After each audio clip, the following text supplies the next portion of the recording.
नमस्कार साथियों, junior accountant 2015 के पेपर सॉल्यूशन के साथ जिसमें मैं साइंस के 25 क्वेश्चन पर आप लोगों से चर्चा करने वाला हूं। एक बार फिर अपने यूट्यूब पर उपस्थित हुए हैं इस वीडियो को लेके। बहुत इंपॉर्टेंट 25 क्वेश्चन जो जनरल साइंस के जूनियर अकाउंटेंट 2015 भर्ती परीक्षा के एग्जाम में पूछे गए हैं उन पर हम चर्चा करने वाले हैं। उम्मीद है इससे पहले जो 2016 के जनरल साइंस के 25 प्रश्नों पर जो मैंने आपको एक्सप्लेनेशन दिया था आपने पढ़ा होगा और उससे हमें लाभ भी हुआ होगा। और अब हम 2015 का जो जूनियर अकाउंटेंट का साइंस सॉल्यूशन है 25 क्वेश्चंस का, उसको हम लोग जो है लेकर उपस्थित हुए हैं। तो ये जो क्वेश्चन होते हैं इनसे हमें पता चलता है कि हमारे जूनियर अकाउंटेंट के कौन से टॉपिक से हमें प्रश्न देखने को मिल सकते हैं इस तरीके से। और मैं आपको बता दूं दोस्तों, ये जो अभी हम लोग हैं आप लोगों के लिए ये जो एग्जाम्स के पेपर के जो सॉल्यूशंस लेके आ रहे हैं इसके पीछे का रीजन क्या है। आपको पता होगा जूनियर अकाउंटेंट भर्ती परीक्षा 2013 में भी 2023 में भी आयोजित होनी है। तो अभी जो 2023 की जूनियर अकाउंटेंट की भर्ती परीक्षा है इसमें भी 25 क्वेश्चन है। तो मैं आपको इसलिए सॉल्यूशन बता रहा हूँ ताकि आप थोड़ा सॉल्यूशन पढ़कर ये देख पाएं कि आपके लिए साइंस कितनी इंपॉर्टेंट है। 25 क्वेश्चन है और मैं आपके लिए जूनियर अकाउंटेंट के साइंस सिलेबस को हमारी ऐप सोडा क्लासेस पर लेकर उपस्थित रहूंगा। आप वो कोर्स जरूर परचेज कीजिएगा दोस्तों, क्योंकि उसमें हम लोग 25 क्वेश्चन को कंप्लीटली बढ़िया तरीके से कवर करने वाले हैं। क्योंकि उसमें जितने भी टॉपिक्स हैं मैं बहुत बेहतरीन लेवल पर आपको एक्सप्लेन करके बताऊंगा ताकि हमारे जितने भी 25 क्वेश्चन जनरल साइंस के आते हैं उन क्वेश्चनों को हल करने का हमें एक मौका और अवसर मिल सके। बिना देरी किए हम लोग पेपर सॉल्यूशन की तरफ चलते हैं। सबसे पहले हम लोग पहला प्रश्न देखते हैं। आपने नोटिस किया होगा दोस्तों, 2016 का जो जूनियर अकाउंटेंट का पेपर था 2016 का, आपको मैंने कल भी बताया था कि 2016 के जूनियर अकाउंटेंट के पेपर में भी सेम क्वेश्चन रिपीट है। ये प्रश्न 2016 के जूनियर अकाउंटेंट में भी था और यही सेम प्रश्न 2015 के जूनियर अकाउंटेंट में भी है। कहने का मतलब ये प्रश्न रिपीट हुआ है दोस्तों। और यह प्रश्न एलडीसी जैसे पेपरों में भी आ जाता है और लगभग कॉमन क्वेश्चन है। सभी विद्यार्थी इस प्रश्न के बारे में अच्छी तरह से जानते हैं। सीएनजी का मतलब क्या होता है दोस्तों? It is compressed natural gas. Compressed natural gas यानी कि संपीड़ित प्राकृतिक गैस। हम सब जानते हैं कि सीएनजी के अंदर मुख्य घटक किसे माना जाता है? मेथेन को। सीएनजी में जो मेथेन का जो वैल्यू होता है दोस्तों वह होता है लगभग 80 to 90%। जबकि अगर हम बात करें इसकी, अगर हम चर्चा करें प्रोपेन और ब्यूटेन की, तो यह एलपीजी अर्थात लिक्विफाइड पेट्रोलियम गैस अर्थात एलपीजी के दो घटक हैं। आप एक तो पढ़ते हैं क्या? प्रोपेन और एक पढ़ते हैं ब्यूटेन। आइसोप्रोपेन शब्द भी आप लोग कई बार पढ़ा करते हैं। ऐसी चीजें, आइसो एक ग्रुप होता है, ठीक है ना, शाखित संरचना होती है कार्बन की। तो जब हम लोग हमारे पेड कोर्स में जो मैं साइंस का आपके लिए लेके आऊंगा उसमें जब मैं आपको कार्बन टॉपिक करवाऊंगा तो उस कार्बन टॉपिक में हम लोग शाखित हाइड्रोकार्बन की चर्चा करेंगे। उस वक्त मैं आइसो, नियो, इस प्रकार के ग्रुप्स के ऊपर जो है विस्तार पूर्वक बात कर लूंगा, ठीक है ना। तो अभी आप ध्यान दें, प्रोपेन और ब्यूटेन किसके मुख्य घटक होते हैं दोस्तों? एलपीजी के। जबकि सीएनजी का मुख्य घटक हम किसको मानते हैं? तो मानते हैं अपने मेथेन को। अगर दूसरे क्वेश्चन पर अपने बात करें तो दूसरा क्वेश्चन थोड़ा गौर कर सकते हैं आप। विद्युत धारा का मात्रक किसने पूछा दोस्तों? विद्युत धारा का मात्रक क्या है? तो विद्युत धारा का मात्रक होता है एम्पियर। अब आपके सामने यहाँ पर 2-3 प्रकार के वर्ड्स और यूज किए गए। मैं आपको बता दूं, वोल्ट विभवांतर को मापने की यूनिट होती है। विभवांतर अर्थात जिसको अपने बोलते हैं ना वोल्टेज, विभवांतर मापा किससे जाता है? वोल्ट से मापा जाता है। ओम नाम का एक साइंटिस्ट था जिसने प्रतिरोध की गणना की थी। तो प्रतिरोध हम लोग किस में मापते हैं? ओम के अंदर मापते हैं, ठीक है ना। और शक्ति जो होती है उसका मात्रक दोस्तों क्या होता है? वाट होता है, ठीक है ना। अगर हम बात करें ऊर्जा का मात्रक भी हम लोग जो है कैलोरी के हिसाब से भी पढ़ते हैं और वाट के हिसाब से भी पढ़ते हैं, ठीक है ना। और अगर हम विद्युत धारा के मात्रक की बात करें दोस्तों तो वो होता है एम्पियर, ठीक है ना। अर्थात और इसको अपने किस तरीके से शो करते हैं तो मैं आपको बता दूं, धारा, आवेशों के प्रवाह की दर को अपने धारा कहते हैं। धारा बराबर क्या होता है? आवेशों के प्रवाह की दर का मतलब क्या होता है? आवेश बटा में टाइम, ठीक है ना, आवेश बटा में टाइम। तो इसका और टाइम का मात्रा क्या होता है? सेकंड। इसका मतलब क्या है? और आवेश का मात्रा क्या होता है दोस्तों? कूलाम। तो कूलाम बटा में टाइम, क्यू बटा में टी, यही अपने क्या बोलते हैं? धारा का मात्रक बोलते हैं। और वास्तव में क्यू बटा में टी को ही हम क्या बोलते हैं दोस्तों? एम्पियर बोलते हैं। और एम्पियर जो होता है उसका सिंबल अपने किससे लेते हैं, तो ए से अपने सिंबल लेते हैं। सिंपल क्वेश्चन है, लगभग विद्यार्थी इसको सही करते हैं, कहीं पर भी कोई दिक्कतें नहीं है। और वास्तव में कूलाम जो होता है ना, ये क्या होता है, नंबर ऑफ इलेक्ट्रॉन्स। अगर मैं कूलाम की चर्चा करूं ना, तो ये होते हैं नंबर ऑफ इलेक्ट्रॉन्स, यानी इकाई समय में किसी बिंदु से गुजरने वाले इलेक्ट्रॉन की संख्या को हम विद्युत धारा कहते हैं। यानी एक सेकंड में किसी बिंदु से गुजरने वाले इलेक्ट्रॉन की संख्या को हम क्या बोलते हैं, धारा बोलते हैं। ठीक है ना। तो यहाँ पर देखो इलेक्ट्रॉन की संख्या यानी कि नंबर ऑफ इलेक्ट्रॉन्स को ही मैंने क्या बोला है, कूलाम बोला है। कूलाम यानी कि आवेश, और उसकी दर यानी कि टाइम। टाइम का मात्र क्या है, सेकंड। इकाई समय का मतलब क्या है, एक सेकंड। बड़ा सिंपल क्वेश्चन है, इस तरीके के प्रश्न भी पेपरों में आ सकते हैं। अब देखिए, क्योंकि हमने पेपर में पढ़ा भी है, सुदूर संवेदन तकनीक। सुदूर संवेदन का मतलब क्या है कि किसी भी प्रकार का दूर कोई वर्क हो रहा है ना, बहुत ज्यादा दूरी है, और उन दूरियों में किसी प्रकार की कोई भी संवेदना का मतलब होता है कोई प्रकार की सूचना, कोई सेंस, ठीक है ना, उसका अगर हम लोग यूज करें या उस संवेदना को हम प्राप्त करें, तो इस टेक्नोलॉजी का उपयोग किसके लिए किया जाता है दोस्तों। तो यह देखो, वन सर्वेक्षण और प्रबंधन, बिल्कुल इसमें किया जा सकता है। वन सर्वेक्षण यानी कि वन की जितनी भूमि होती है, जितनी दूरी तक वन फैला होता है, वहां पूरे के पूरे वन के वातावरण को, वहां पर जितनी भी घटनाएं होती हैं उनको हम लोग देख सकते हैं, ठीक है ना, और उनका प्रबंधन कर सकते हैं। बंजर भूमि की पहचान, भौम जल और सतही जल। भौम जल यानी कि भूमि के अंदर का पानी, है ना, और सतही जल, दोनों का जल संग्रहण, दोनों के ऊपर भी अपने जो भी टेक्नोलॉजी है सुदूर संवेदन तकनीकी, उसका यूज कर सकते हैं। तो कहने का मतलब सुदूर संवेदन जो तकनीकी है उसका उपयोग इन सभी चीजों के लिए किया जाता है। इवन किसी भी जगह पर क्या घटना घटित हो रही है, किस जगह पर किस प्रकार का वातावरण है जहां पर हम लोग पहुंच नहीं पाते, उन सब चीजों की जानकारी हम लोगों तक होती है। जैसे हिमालय की किसी चोटी पर हम तो नहीं पहुंच पाते, लेकिन फिर भी हमें वहां पर घटने वाली कोई घटना, तापमान में अंतर, वहां पर चलने वाली हवाएं, वहां का टेम्परेचर, वहां पर विकिरणें, इन सब की हमें जानकारी प्राप्त हो जाती है। क्यों? क्योंकि हमारे पास क्या होते हैं, रडार लगे होते हैं। रडार वगैरह समझते हो आप, है ना, किसी भी प्रकार की संवेदना को प्राप्त करना। जैसे भूकंप है, भूकंप कहाँ पर कितना मतलब आया, इस तरीके के लिए भी हम लोग रडार का यूज करते हैं, ठीक है ना। कोई उपग्रह जो है वो हमें किस तरीके की सूचना देते हैं, उसके लिए हम रडार का यूज करते हैं। तो वो एक सुदूर संवेदन तकनीक होती है, उसका उपयोग हम लोग सभी प्रकार के क्षेत्रों में आजकल जो है किया करते हैं दोस्तों। तो बड़ी सिंपल बात है, इस तरीके से आप इन प्रश्नों को समझ पाएंगे। अब अगले प्रश्न पर अपने जो है बात कर रहे हैं। अगला प्रश्न गौर करते हैं सभी।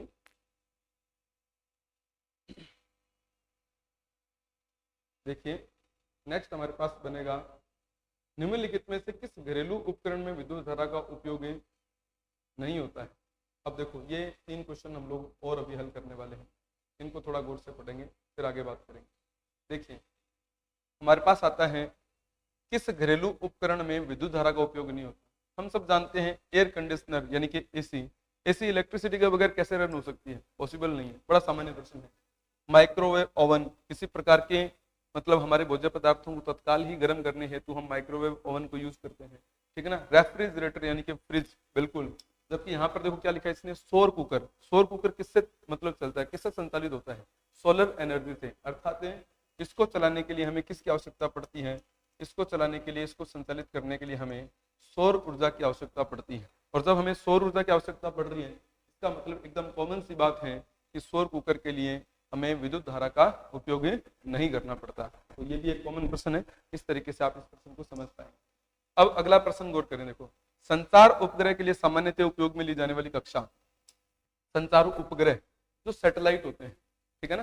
सैटेलाइट हमारे पृथ्वी के चारों ओर जिस कक्षा में मतलब विचरण करते हैं, जिस कक्षा में घूमते हैं, जिस कक्षा के अंदर वो भ्रमण करते हैं, और फिर वो किसी भी प्रकार की वायुमंडलीय या भौगोलिक या किसी भी प्रकार की मतलब सूचना जो होती है, कोई संचार का मतलब जो माध्यम हमारे पास होता है, आजकल हम लोग घर बैठे टीवी देखते हैं, फोन पे बात करते हैं, ये सब चीजें है ना, वो किस कक्षा में मतलब रहकर काम करते हैं।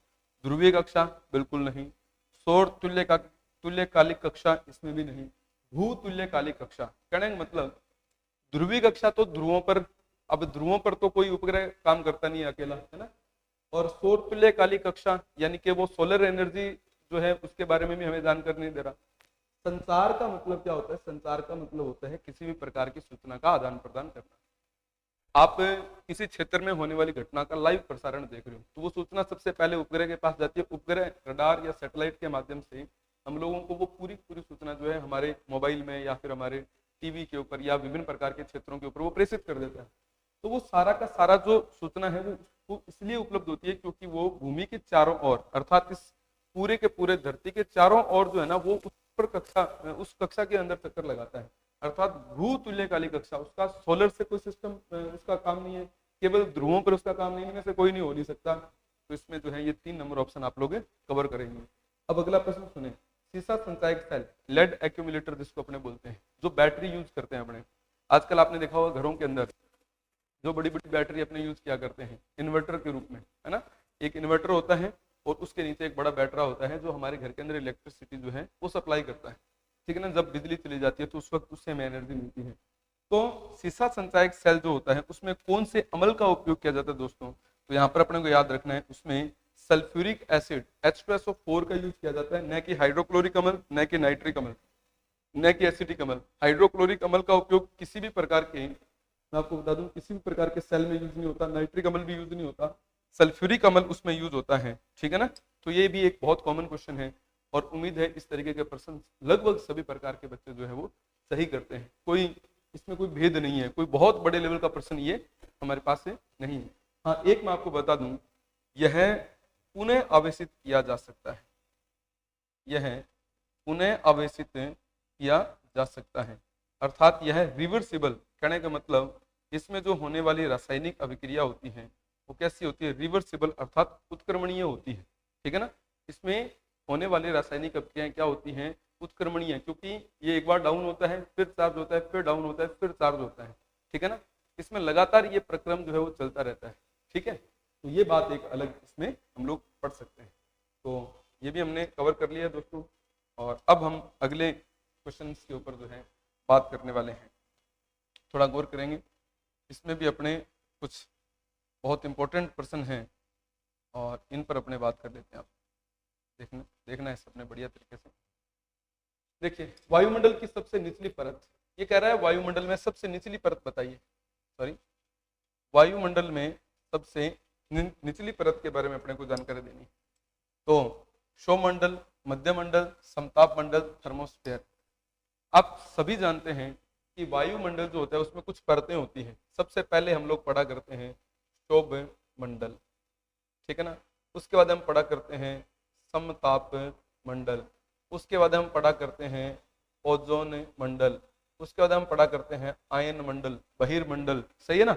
इस तरीके से ये मतलब अलग अलग प्रकार की परतें होती हैं, स्तर होते हैं, है ना। तो सबसे निचला अर्थात भूमि के पास वाला जो मंडल है वो कौन सा मंडल है, शोभ मंडल। यहाँ पर समस्त प्रकार की वायुमंडलीय घटनाएं, ठीक है ना, मौसम से संबंधित जितने भी प्रकार की घटनाएं होती हैं वो सारी की सारी वायुमंडलीय घटनाएं, पर्यावरणीय घटनाएं मैं कह सकता हूँ, ठीक है ना, वो सारी कहाँ घटित होती है, शोभ मंडल में। आंधी, तूफान, बादल, बिजली चमकना आदि सब प्रक्रम जो है वो शोभ मंडल में ही हुआ करते हैं। अगला प्रश्न है बायोटेक्नोलॉजी से संबंधित जैव प्रौद्योगिकी का उपयोग किस क्षेत्र में होता है। वर्तमान में बायोटेक्नोलॉजी अर्थात जैव प्रौद्योगिकी किसी भी क्षेत्र से अछूती नहीं है, अर्थात हर एक क्षेत्र बायोटेक्नोलॉजी को टच करता है, हर एक क्षेत्र बायोटेक्नोलॉजी को छूता है। हम लोगों ने अगर वैक्सीन बनाई है तो चिकित्सा क्षेत्र, अगर हम लोगों ने उन्नत किस्में, उन्नत बीज, है ना, उन्नत रसायन, कीटनाशक, पेस्टिसाइड, ठीक है, जैविक खाद जितने भी तैयार किए हमने बायोटेक्नोलॉजी किया, तो इसका संबंध जो है वो किससे आ जाता है, कृषि क्षेत्र से आ जाता है, ठीक है ना। बाकी बहुत सारे किण्वन का मतलब होता है सड़ना। लुईस पास्टर ने 1857 में किण्वन के बारे में दुनिया को जानकारी दी।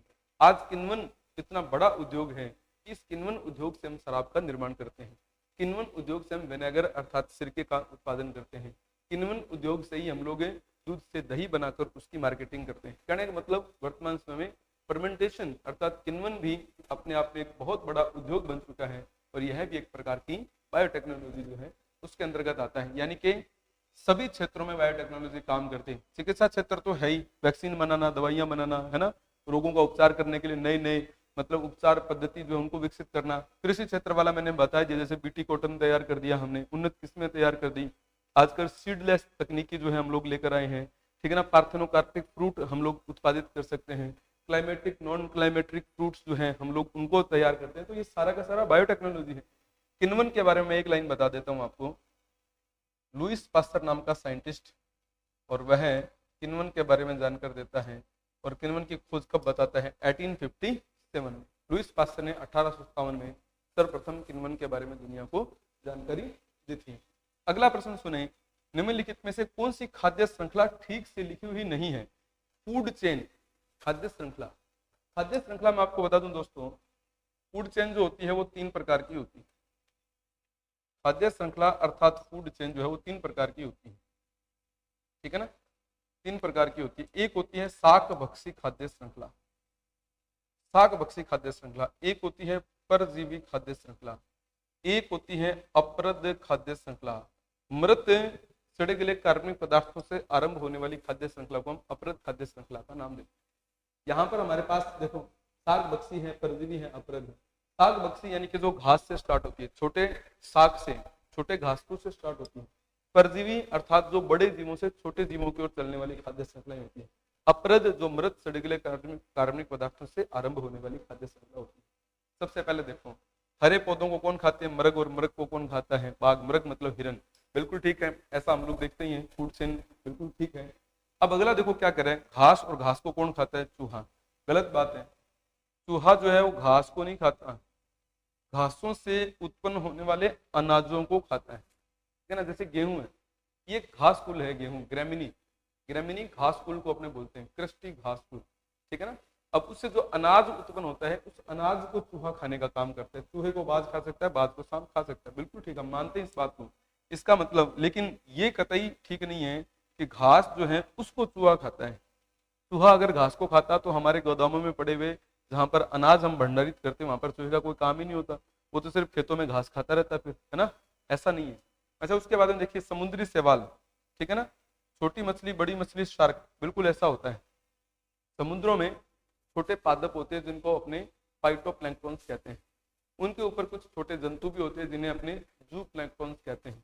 फिर छोटी मछलियां होती हैं, फिर बड़ी मछलियां, फिर बहुत बड़ी मछलियां। इस तरीके से ये प्रचलित है, ये इस तरीके की फूड चेन होती है।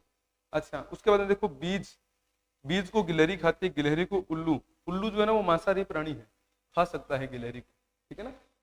और पक्षी तो वैसे ही सर्वाहारी होते हैं, ठीक है ना? अगर हम यहाँ बात करें तो ये जो फूड चेन है ये बिल्कुल गलत फूड चेन है, अर्थात यह फूड चेन सही तरीके से लिखी हुई फूड चेन नहीं है। तो यह भी हम लोगों ने दोस्तों कवर किया। और अब अगले प्रश्नों पर अपने बात कर रहे हैं। 2 प्रश्न और इसके शेष बाकी हैं, उन पर हम बात करते हैं। देखिए, अब वो कह रहा है पारिस्थितिक तंत्र, पारिस्थितिक तंत्र का अजैविक घटक।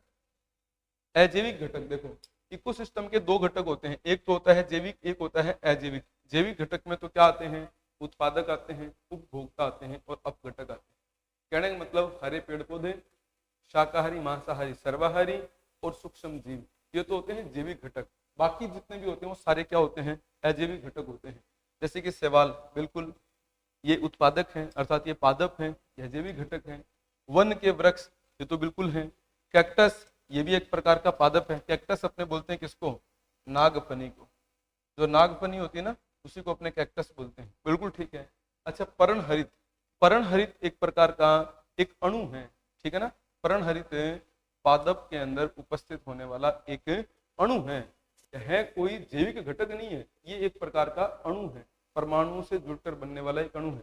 कार्बन, हाइड्रोजन, ऑक्सीजन और नाइट्रोजन, इनके संयुक्त स्वरूप से बनने वाला एक अणु है पर्णहरित।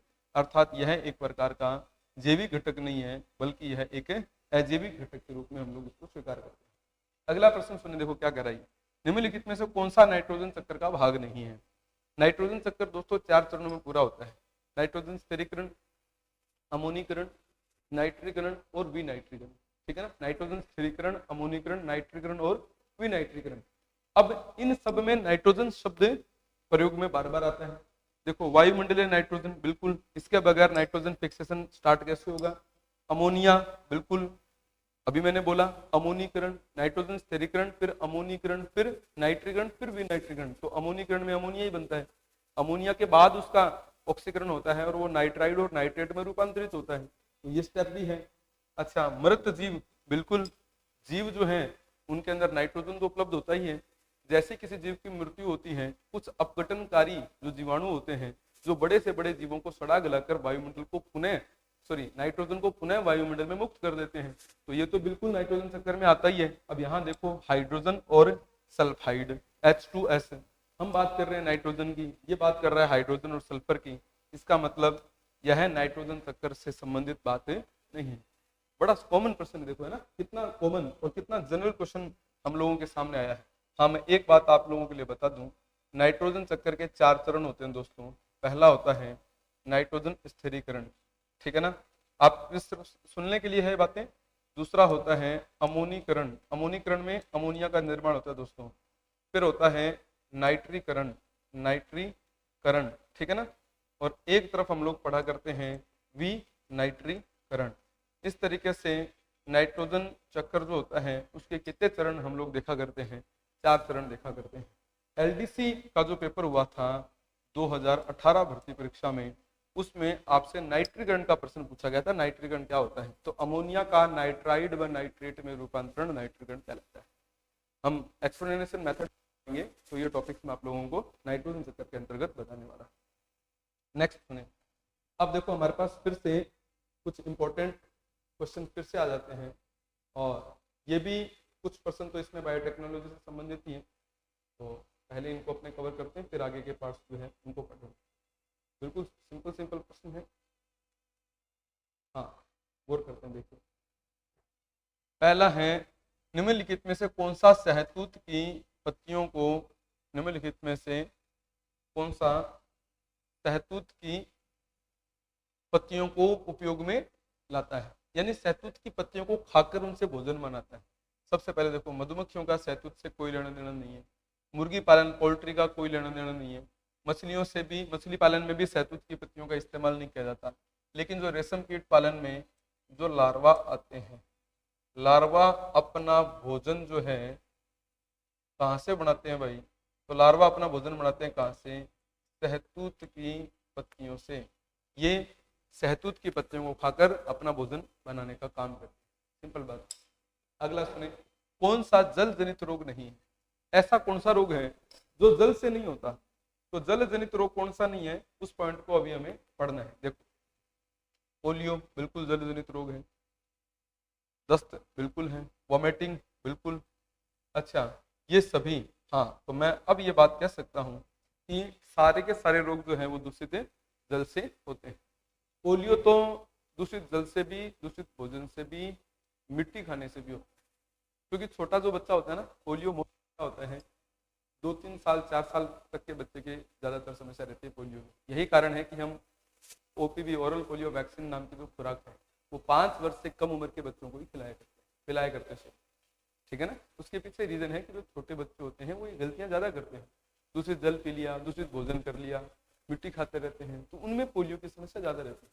हाँ, एक बात आप जरूर पढ़ सकते हैं कि पोलियो मानव शरीर के किस अंग को प्रभावित करता है दोस्तों? नाड़ी तंत्र को, पल्स सिस्टम, ठीक है ना।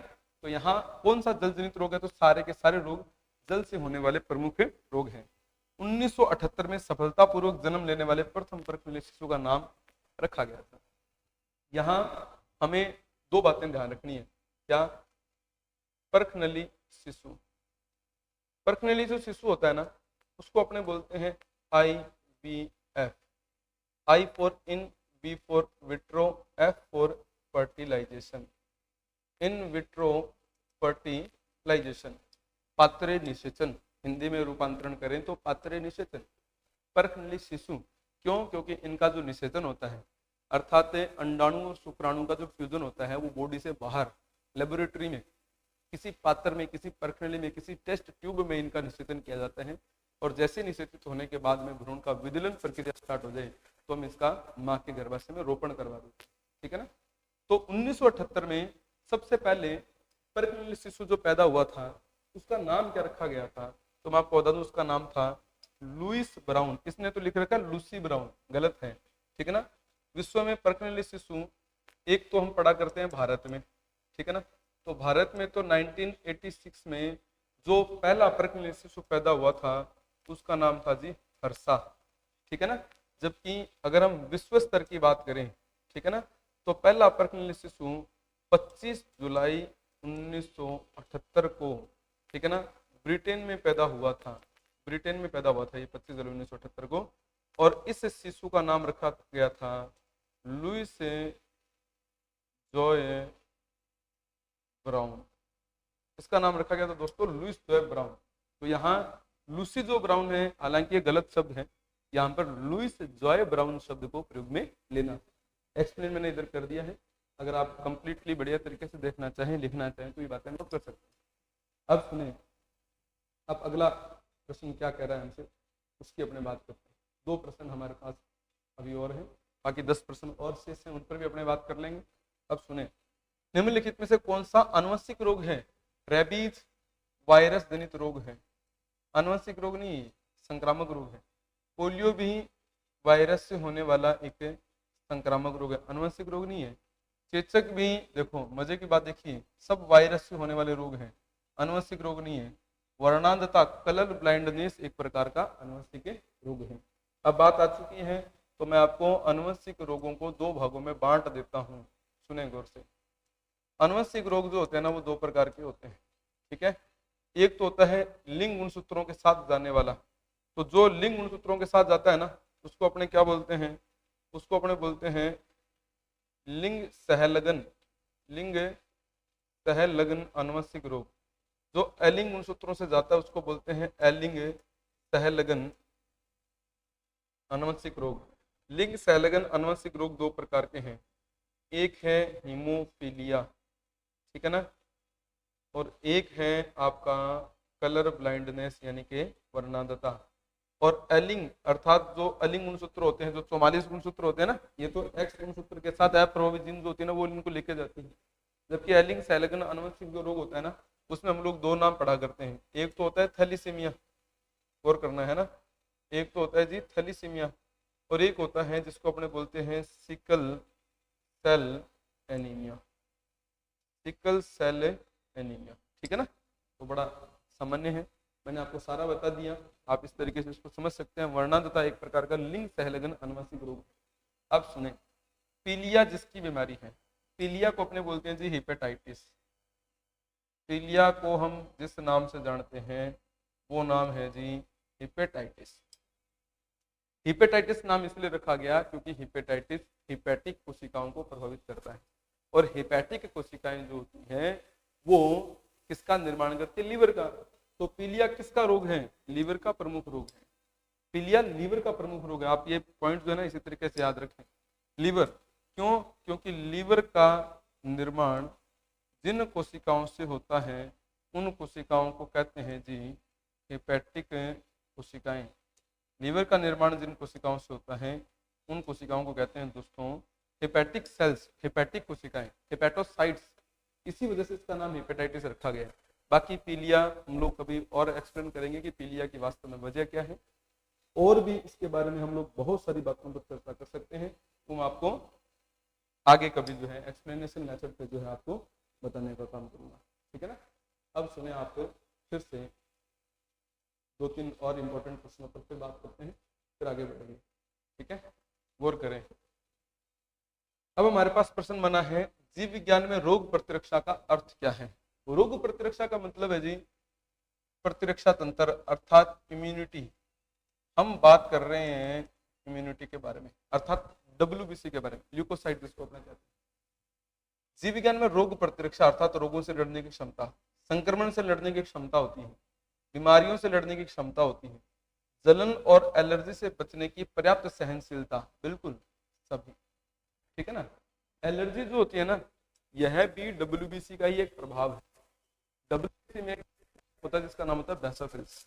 बेसोफिल्स कई बार एक होती है जिसका नाम होता है हिस्टामिन, और जैसे जैसे हिस्टामिन मात्रा बढ़ती है उसी को हम एलर्जी बोलते हैं, अर्थात प्रतुरता बोलते हैं। एलर्जी को हिंदी में प्रतुरता कहते हैं, ठीक है ना। ये वर्ड भी मैं लिख देता हूँ।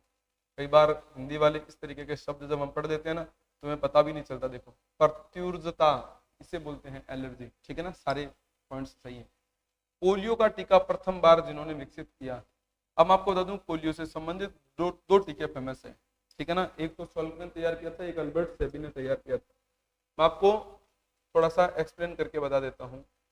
पोलियो की वैक्सीन, वैक्सीन शब्द का सबसे पहले प्रयोग किया था लुईस पास्चर ने, जिसका शाब्दिक अर्थ है गाय। मैंने बहुत बार इस पर बात कर रखी है। अब सुने, जो पोलियो की वैक्सीन होती है ये दो प्रकार की वैक्सीन है। एक तो है सॉल्क वैक्सीन, ठीक है ना, और एक है ओपीवी वैक्सीन। समझ रहे हो, सॉल्क टीका तो लगाया जाता है और ओपीवी वैक्सीन पिलाया जाता है, ठीक है ना। तो मैं एक लाइन लिख देता हूं इसमें, विश्व का एकमात्र पिलाया जाने वाला टीका, पिलाया जाने वाला टीका, ठीक है ना। इसलिए तो इसका नाम देखो क्या रखा गया है, ओरल पोलियो वैक्सीन। अब यहां पर अगर आप वर्डिंग क्लियर करेंगे तो ओरल शब्द का अर्थ ही होता है जी मौखिक, अर्थात ऐसा टीका जो मौखिक रूप से किसी को पिलाया जाए। अब पिलाया जाने वाला वर्ड का एक ही टीका है ओपीवी, और इस ओपीवी टीके की खोज किसने की थी, तो ये काम करने वाला जो साइंटिस्ट था उसका नाम था दोस्तों अल्बर्ट सेबिन। इसने ये काम किया था 1961 में, ठीक है ना। और इसका जो ध्येय वाक्य है वो है 2 बूंद जिंदगी की, ठीक है ना। और सॉल्क टीका जो लगाया जाता है इसकी खोज करने का काम किया था जॉन सॉल्क नामक साइंटिस्ट ने, और ये काम हुआ था 1952 में। तो सबसे पहले जो काम हुआ वो हुआ 1952 में, इसलिए पहले ये आ जाता है। और अल्बर्ट सेबिन का टीका आ जाता है, आप अगर गौर करेंगे तो 1961 में, ठीक है ना, 1961 में। तो इसमें दोनों में डिफरेंस समझ में आ गया होगा ना। पिलाया जाने वाली टीका ओपीवी, उसकी तो खोज की थी अल्बर्ट सेबिन ने, और जॉन सॉल्क ने लगाया जाने वाला जो टीका होता है, जो पिलाया नहीं जाता लगाया जाता है, उसके बारे में दुनिया को बताने का काम किया, ठीक है ना। और अब हम लोग बढ़ते हैं अगले प्रश्न की ओर। अब सुने, हमारे 3 प्रश्न और इन पर अपने चर्चा करते हैं, फिर आगे बढ़ते हैं, ठीक है। अब सुने गौर से, प्रश्न है कौन सा वर्मी कंपोस्ट। अब इसने यहाँ पर भी मिस प्रिंटिंग कर रखी है, देखो क्रमी कंपोस्ट कर रखा है, वर्मी कंपोस्ट। वर्मी कंपोस्ट यानी कि केंचुए की खाद तैयार करने के लिए काम में नहीं लिया जाता। अब केंचुए जो है वो कार्बनिक अपशिष्टों को सड़ाने का को खाते हैं, उनको गलाते हैं, वर्मी कंपोस्ट का निर्माण होता है। तो हरी पत्तियां बिल्कुल केंचुए का भोजन है, गत्ते के टुकड़े, गत्ता कहने का मतलब कार्बनिक है, तो यह भी केंचुए का भोजन हो सकता है। पुराने समाचार पत्र, वास्तव में बात करें तो पुराने समाचार पत्र अर्थात हम बात पता है किसकी कर रहे हैं, हम बात कर रहे हैं दोस्तों सेलुलोज की। तो सेलुलोज, ये हरी पत्तियां, गत्ता, पुराने समाचार पत्र सब सेलुलोज ही तो है। ये तो केंचुआ मतलब इनका तो भक्षण करता ही है ना। अब बात किसकी है, प्लास्टिक की। प्लास्टिक केंचुए का भोजन नहीं है, इसका मतलब केंचुआ जो है वर्मी कंपोस्ट का जब निर्माण करता है तो प्लास्टिक अपशिष्ट जो है उनका यूज नहीं करता है, ठीक है ना। देखो विटामिन बी कॉम्प्लेक्स, कॉम्प्लेक्स का मतलब होता है एक जटिल विटामिन। विटामिन बी जो होता है ना वो कॉम्प्लेक्स विटामिन होता है दोस्तों। यहाँ देखो रिकेट्स विटामिन डी की कमी से होने वाला रोग है, स्कर्वी सी की कमी से होने वाला रोग है, डर्मेटाइटिस विटामिन बी2 की कमी से भी होता है, और साथ ही साथ मैं कह सकता हूँ यह वसा की कमी से भी हो सकता है, और वैसे विटामिन बी2 की कमी से भी हो सकता है। लेकिन जो मेजरली डिजीज है वो है पेलाग्रा। पेलाग्रा ऐसा रोग है जो किसको प्रभावित करता है जी, त्वचा को प्रभावित करने वाला प्रमुख रोग है, ठीक है ना। तो ये भी आप पढ़ें। अब देखो हमारे पास एक वर्ड हो रहा है, आयतन का मात्रक बताना है। आयतन का मात्रक क्या होता है, लीटर। आयतन का मात्रक होता है लीटर। अब यहाँ पर हम 2 बातें पढ़ेंगे, एक तो साधारण मात्रक की। आयतन का जो साधारण मात्रक होता है वह तो होता है लीटर, ठीक है ना। किसी भी प्रकार का जब मात्रक लिखते हैं तो ध्यान दें मात्रक हमेशा कैपिटल लेटर से शुरू होते हैं, कभी भी स्मॉल लेटर में किसी का मात्रक यूज नहीं किया जाता, ठीक है ना। किसी का भी मात्रक जब यूज करते हैं तो उसको कैपिटल लेटर से शुरू करते हैं। जैसे कि किलोग्राम भी अगर आप बोलेंगे ना तो के को कैपिटल लेटर में लिखेंगे, स्मॉल लेटर में नहीं लिखेंगे। तो यहाँ पर आयतन का मात्रक क्या है, लीटर है, ठीक है ना। एमएल नहीं है, ये एमएल भी नहीं है, और ये तो कतई नहीं हो सकता एलटीआर। ये एलटीआर कोई लीटर की स्पेलिंग थोड़ी है, LITRE, वो लीटर कम से कम स्पेलिंग तो पूरी लिखते हैं। अब यहाँ पर कभी भी आप देखो मात्रक हमेशा एक लेटर से लिखे जाते हैं, 2-2, 3-3, 4-4 लेटर यूज नहीं होते, मात्रक में हमेशा एक लेटर यूज होता है। इसलिए हम लोग यहाँ पर किसको शामिल करेंगे, कैपिटल एल को शामिल करेंगे।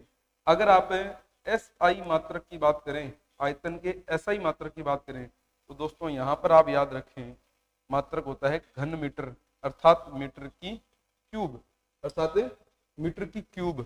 तो यहाँ पर इस तरीके से डिफरेंस जो है ना वो आप लोगों ने ध्यान में रखना है। अब अगले प्रश्नों पर अपने बात करते हैं। अब वाले क्वेश्चन जो है ये काफी इंपॉर्टेंट है, ठीक है ना। पेपरों में बहुत संभावनाएं हैं इन प्रश्नों के पूछे जाने की, ठीक है। तो अपने पहले 2 प्रश्न ये हल करते हैं, बाद में आगे वाले प्रश्नों को जो है अपने हल करेंगे, ठीक है। तो पहला थोड़ा ध्यान पूर्वक गौर से समझना है पॉइंट्स को। मोमबत्ती के जलने के प्रक्रम में शामिल होते हैं। मोमबत्ती का जलना, इस बात को थोड़ा गहराई से लेना है ना। केवल भौतिक अभिक्रियाएं नहीं, ऐसा नहीं होता। केवल रासायनिक नहीं, भौतिक और रासायनिक दोनों बिल्कुल ठीक है। केवल रासायनिक परिवर्तन, तो केवल रासायनिक अभिक्रिया, रासायनिक परिवर्तन, ये तो दोनों बात एक ही है, भौतिक और रासायनिक। ऐसा क्यों? क्योंकि जब हम मोमबत्ती की बात करते हैं, ठीक है ना, मोमबत्ती की जब अपने बात करते हैं तो मोमबत्ती में 2 बातें इंपॉर्टेंट है, याद रखने लायक है। एक तो मोम का पिघलना, एक तो वहां पर आप क्या देखते हैं, मोम का पिघलना देखते हैं, ठीक है ना। ये तो हो गया जी आपका भौतिक भौतिक परिवर्तन, ठीक है ना। दूसरा आप देखते हैं कि उसकी जो बत्ती होती है ना वो जल जाती है। तो बत्ती का जो जलना है वो आप क्या देखते हैं, रासायनिक परिवर्तन देखते हैं। इसका मतलब जब मोमबत्ती जलती है तो अकेला मोम तो पिघलता है नहीं, उसमें मोम पिघलता भी है और बत्ती जलती भी है। दोनों जब बातें एक साथ होती हैं तभी अपने उसको भौतिक व रासायनिक दोनों के नाम से जानते हैं। अब अगला प्रश्न, ये प्रश्न बहुत अच्छा है, इसको तो बड़ा गौर से समझना है, ठीक है ना। सबसे पहले मैं केमिकल इक्वेशन को इधर लिख लेता हूँ, आप थोड़ा ध्यान दें। CuO plus H2 is equal to, product क्या है, प्रोडक्ट समझें, प्रोडक्ट है Cu प्लस H2O, हमारे पास ये प्रोडक्ट है। अब वो कह रहा है ये एक रेडॉक्स अभिक्रिया है। रेडॉक्स अभिक्रिया ऐसी जिसमें ऑक्सीकरण भी होता है और ऑक्सीजन भी होता है, ठीक है ना। आप गौर करें, इस जगह पर आप देखेंगे तो ऑक्सीजन निकल रही है, पहले ऑक्सीजन थी अब नहीं है। हमने देखा ऑक्सीजन का निकलना पॉसिबल हो रहा है। ऑक्सीजन का जुड़ना दोस्तों होता है ऑक्सीकरण और ऑक्सीजन का निकलना होता है अपचयन। कहने का मतलब जो कॉपर ऑक्साइड है ना ये वाला, इसका तो क्या हो रहा है, अपचयन हो रहा है। पर आप हाइड्रोजन देखेंगे तो इसमें देखो ऑक्सीजन जुड़ रही है। जब यहाँ पर हम ऑक्सीजन का योग पढ़ते हैं तो ऑक्सीजन के जुड़ने को हम क्या कहते हैं दोस्तों, ऑक्सीकरण। ऑक्सीकरण अर्थात उपचयन, ठीक है ना। तो आपने ये देखना है कि ये एक अपचयन और एक ऑक्सीकरण, कॉपर ऑक्साइड का तो हो रहा है अपचयन और हाइड्रोजन का हो रहा है ऑक्सीकरण। आप तो हाइड्रोजन का ऑक्सीकरण ढूंढ लो, देखो ये क्या कह रहा है, हाइड्रोजन का अपचयन, गलत। ये कह रहा है हाइड्रोजन दोनों का अपचयन, गलत। ये कह रहा है ऑक्सीकरण अपचयन अभिक्रिया नहीं है, क्यों नहीं है, ऑक्सीकरण अपचयन दोनों अभिक्रिया है। तो हाइड्रोजन का अपचयन नहीं हो रहा बल्कि हाइड्रोजन का क्या हो रहा है, ऑक्सीकरण हो रहा है। अब ये क्या कर रहा है, हाइड्रोजन ऑक्सीजन कॉपर का अपचयन, बस इतने में आपका प्रश्न हल हो गया। बड़ा कॉमन और बहुत ही स्मार्ट क्वेश्चन है। इस तरीके के प्रश्नों को हम एग्जाम में करें तो बहुत अच्छा काम हो सकता है। अब सुनिए आप आगे अगला प्रश्न, और ये प्रश्न काफी महत्वपूर्ण प्रश्न है, 10th क्लास इसका कठिन इस तरह है। ये कह रहा है उभयधर्मी ऑक्साइड का सही उदाहरण आप बताएं। मैं सबसे पहले आपको बता दूं, ये धातु ऑक्साइड है, सोडियम ऑक्साइड धातु ऑक्साइड है, और धातु ऑक्साइड जो होते हैं ना वो होते हैं क्षारीय, ठीक है ना। और कार्बन डाइऑक्साइड एक अधातु ऑक्साइड है, और अधातु ऑक्साइड जो होते हैं वो होते हैं जी अम्लीय। सबसे पहले आप वर्ड सुनो गौर से। वर्ड ये कह रहा है कि हमें बात करनी है उभयधर्मी ऑक्साइड पर, ठीक है ना। हमें बात करनी है किस पर, उभयधर्मी ऑक्साइड। अब ध्यान दें, ऑक्साइड जो होते हैं वो होते हैं जी कितने प्रकार के, ऑक्साइड होते हैं 3 प्रकार के। धातु ऑक्साइड क्षारीय, अधातु ऑक्साइड अम्लीय, उभयधर्मी ऑक्साइड। अब देखो पहला शब्द है उभय, उभय का मतलब होता है दोनों, ठीक है ना। धर्मी, धर्मी का मतलब है लक्षण, अर्थात जो क्षारीय लक्षण भी हो और जो अम्लीय लक्षण भी हो। जिसमें दोनों लक्षण होंगे अर्थात क्षारीयता और अम्लीयता दोनों एक साथ देखी जाएगी, उसको अपने बोलेंगे एम्फोटेरिक ऑक्साइड, उभयधर्मी ऑक्साइड। और ऐसे उभयधर्मी ऑक्साइड प्रकृति में 5 सबसे प्रसिद्ध हैं। एक है Al2O3, एक है zinc oxide, aluminium oxide zinc oxide, एक है PbO लेड ऑक्साइड, एक है टिन ऑक्साइड, ठीक है ना, SnO2 टिन ऑक्साइड, और एक है beryllium oxide BeO beryllium oxide. इस तरीके से हम 5 उभयधर्मी ऑक्साइड के नाम पढ़ा करते हैं। और हमारे 10वीं क्लास में ज्यादातर 2 उभयधर्मी ऑक्साइड पूछे जाते हैं, एक एल्यूमिनियम ऑक्साइड और एक जिंक ऑक्साइड, ठीक है ना। तो आप ध्यान दें यहाँ पर कौन सा आ रहा है, एल्यूमिनियम ऑक्साइड आ रहा है। कहने का मतलब एल्यूमिनियम ऑक्साइड एक प्रकार का ऐसा ऑक्साइड है जो क्षारीय होने के साथ साथ अम्लीय गुण भी प्रदर्शित। जब कोई ऑक्साइड अम्लीय और क्षारीय दोनों एक साथ गुण दिखाए तो ऐसे ऑक्साइड उभयधर्मी ऑक्साइड कहा जाता है। अब अगला प्रश्न क्या कर रहा है दोस्तों, क्लोरोफ्लोरोकार्बन्स का उपयोग बताएं, यानी कि CFC। हम सब जानते हैं CFC जो है ना वो प्रशीतक में तो यूज होता ही है, ये तो हमें पता है, ज्यादातर हम यही पढ़ते हैं, लेकिन उसके साथ साथ यह विलायक के रूप में भी यूज किया जाता है, ठीक है ना। एरोसोल स्प्रे बनाने में भी क्लोरोफ्लोरोकार्बन का यूज किया जाता है। तो इस तरह से उपरोक्त सभी आप इन तरीकों से आप इन चीजों को पढ़ें। मैं आपको बता दूं, हम लोग जनरल साइंस का junior accountant, LDC, women supervisor, REET, RASSI आदि इंपोर्टेंट भर्ती परीक्षाओं के लिए एक रिकॉर्डेड कोर्स जो हम लोग तैयार कर रहे हैं। अगर आप मेरे रिकॉर्डेड से जुड़ना चाहते हैं तो सोडा क्लासेस ऐप को आज ही डाउनलोड करें और उस कोर्स की संपूर्ण जानकारी आप हमसे। और अगर आप जूनियर अकाउंटेंट के एस्पिरेंट हैं तो आप निश्चित रूप से जूनियर अकाउंटेंट का जो मेरा लाइव कोर्स है वो आप जरूर लें, ठीक है ना। ऐप के ऊपर रिकॉर्डेड और लाइव दोनों ही प्रकार की परिस्थितियों में मैं वो कोर्स अवेलेबल करवा दूंगा। फिलहाल आप एक बार जरूर ऐप पर जो है विजिट करें और उस कोर्स का एनालिसिस करें, ठीक है ना। जैसे ही आप कोर्स देखेंगे तो उसमें बहुत अच्छे अच्छे वीडियोज आप लोगों के लिए उपलब्ध हैं। तो मैं आपको प्रॉमिस करता हूं कि लगभग 20 से 25 क्वेश्चन के बीच में मैं आप लोगों को लेकर चलूंगा जूनियर अकाउंटेंट के जनरल साइंस के पैटर्न के अंदर। तो इसी उम्मीद के साथ कि आप लोगों के लिए जो आंसर सीरीज है, जो मैं पुराने एग्जाम्स की क्वेश्चन सीरीज आप लोगों के लिए बना रहा हूँ, ये आपके लिए बहुत उपयोगी सिद्ध होगी, क्योंकि हम सिर्फ साइंस की अभी बात कर रहे हैं। धीरे धीरे अन्य विषयों के बारे में भी हम लोग वीडियो जो है हमारे यूट्यूब चैनल पर भी और ऐप के ऊपर कोर्स के रूप में भी उपलब्ध करवाने का काम करते रहेंगे। इसी उम्मीद के साथ कि आपको ये वीडियो लाइक शेयर कमेंट जरूर करें। All the best for all of you. Thanks a lot.